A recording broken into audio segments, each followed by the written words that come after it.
Bob, you've promoted plenty of lightweight fights throughout your Hall of Fame career, and you got another big one coming up May 20 with Devin Haneys and Vasily Lomachenko. This has been a fight that was top of mind for you, and it's been brewing for a while, and it seems to be happening perhaps at the right time when not a lot of boxing fights sometimes don't meet that criteria. How important was it for you that this was the next fight for Devin Haneys? Well, I think that it makes sense. I mean, Haney was coming off a big high, having beaten Cambosos twice, but both fights took place out of the country, and this was a chance for him to fight a top lightweight in the United States, and he stepped up to the plate to meet that challenge. Now, a lot of questions around Devin Haneys as far as his future goes, because it seems like his days at 135 pounds are numbered. What are the conversations you and Devin are having in regards to his future? Because from what I understand, is this his last fight with Top Rank as well? I'm not sure. I think we have an option on another fight, but again, I'm not really certain. For me, we do one fight at a time. You know, Devin does this fight, and whether he stays at 135 or goes up to 140, that's up to him. I mean, it would appear that Top Rank has all of the best options for Devin Haneys, even if he were to consider 140 pounds with Teofimo, Josh Taylor, Jose Ramirez, just a laundry list of options there. Are you concerned that perhaps Devin might not stay with Top Rank? No, it's not a question of concern. If we don't come with the best proposal, and he is a free agent, and I'm not sure he is, why wouldn't he? I mean, do we fault football players who are free agents for leaving a team where they won a Super Bowl or came close to go and play for another team? No, I mean, that's business. That's what sports is about. With boxing, it should be the same. As long as nobody violates the contract, there is nothing that says that a fighter has to stay beholden to a particular promoter if he doesn't want to. Mm-hmm. And in regards to Lomachenko, he did look shaky at times in his last fight, and he is the consensus betting underdog in this fight. Not a lot of people are picking Lomachenko to survive Haneys. How do you see the future of Lomachenko? I think I throw out his last fight. And I thought he looked pretty good, and he was in with a tough kid from New England. But remember, if you lived in the Ukraine, less than 10 miles from Odessa, which was being shelled by the Russians, how much would you be concentrating on boxing, or would you be concentrating on survival? So again,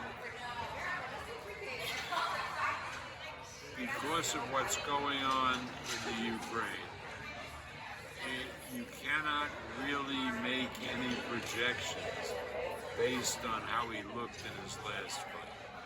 Absolutely. Well, we can ask Vasily himself about the mental makeup and where he was and where he is now. But I guess moving on to some of the other fighters that you have coming up on the calendar, are we still shaping up to see Teofimo Lopez and Josh Taylor? Yeah, absolutely. June 10? June 10. At the Madison Square Garden. Yes. Is that going to be on regular ESPN? Yes. Gotcha. Because I know Teofimo has always wanted to be a pay-per-view star. Just was. Yeah, well, you know, we only do pay-per-view when we have to, in order to try to recover the amounts we do in person. But thanks with the help of ESPN, we're able to do Teofimo and Josh on regular ESPN. And it appeared as if Tyson Fury was going to come up on the calendar for the spring as well too, but that fight appears to have been punted. What's next for Tyson? Well, there's a couple of ways to go.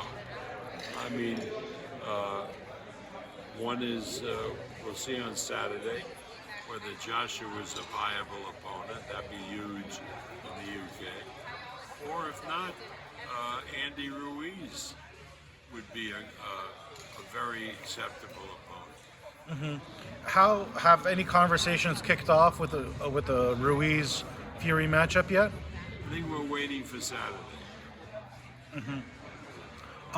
In regards to Andy Ruiz, is that one that you would have wished you had back? I know you've promoted a lot of fighters, but No, I think at the time they made the right move and we made the right move. We didn't have enough heavyweights that we were promoting to make meaningful fights for him that would pay him the purses that he wanted. He had done all his fights up to then with us, but his contract was up, and they looked at the situation, and it made sense for him to go another way. And there was no animosity. I mean, I'm a big Andy Ruiz fan, but it just wasn't right. Situation wasn't right to re-sign him. Again, we can't forget that.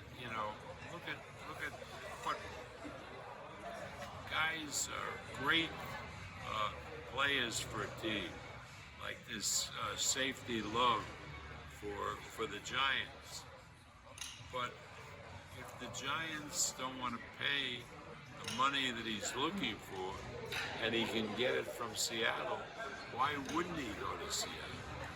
I mean, absolutely. loyalty goes just, when the guy is signed and during the season, you want him to do 100%. But if he's a free agent, why wouldn't he look for the best deal for himself? Absolutely. And I guess on the topic of free agents, Gennady Golovkin is probably one of the top free agents who could pretty much align himself with any promoter at this point. Any interest to sign Gennady for a fight or even match one of your guys with Gennady? No.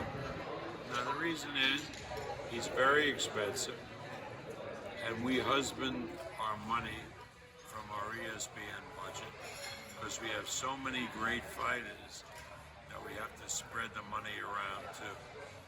And I like Golovkin personally. I think he's a terrific fighter. But again, he's too expensive for us. Absolutely. And you were very interested in the Canelo Alvarez business, and I'm sure you still are. You guys have been ringside together at Oscar Valdez's fights before. Canelo seems to be tied up in 2023 with his plans, and perhaps even 24 with Benavidez waiting in the wings, and PBC has a lot of options to throw to Canelo as well too. Do you see yourself working with Canelo? Well, I don't want to say no because I look at Canelo as a good friend. When he fights in Vegas, he uses our gym, and I'm really friendly with Eddie Reynoso.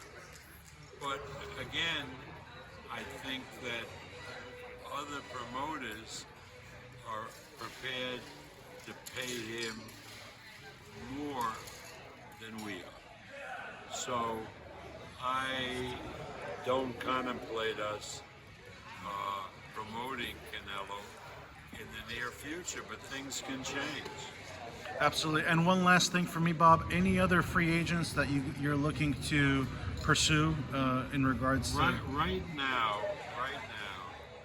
we are blessed with so many great young fighters, Olympians, great fighters out of the amateurs, 17, 18-year-old kids like Abdullah Mason, like Emiliano Vargas, like Olympians like Keyshawn Davis and Troy Isley and Tiger Johnson. that's where I'm putting our resources too. And that's not to say if somebody became available and it made sense for us to sign him, we wouldn't sign him. But we have such a talented group. I mean, for example, this Jared Anderson, Right. heavyweight.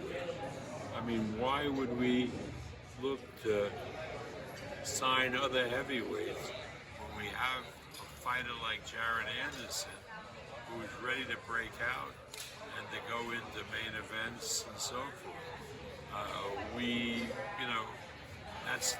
That's not our business. Our business is to develop these young fighters, but once we develop them, to really utilize them and to not necessarily spend resources chasing other fighters, right?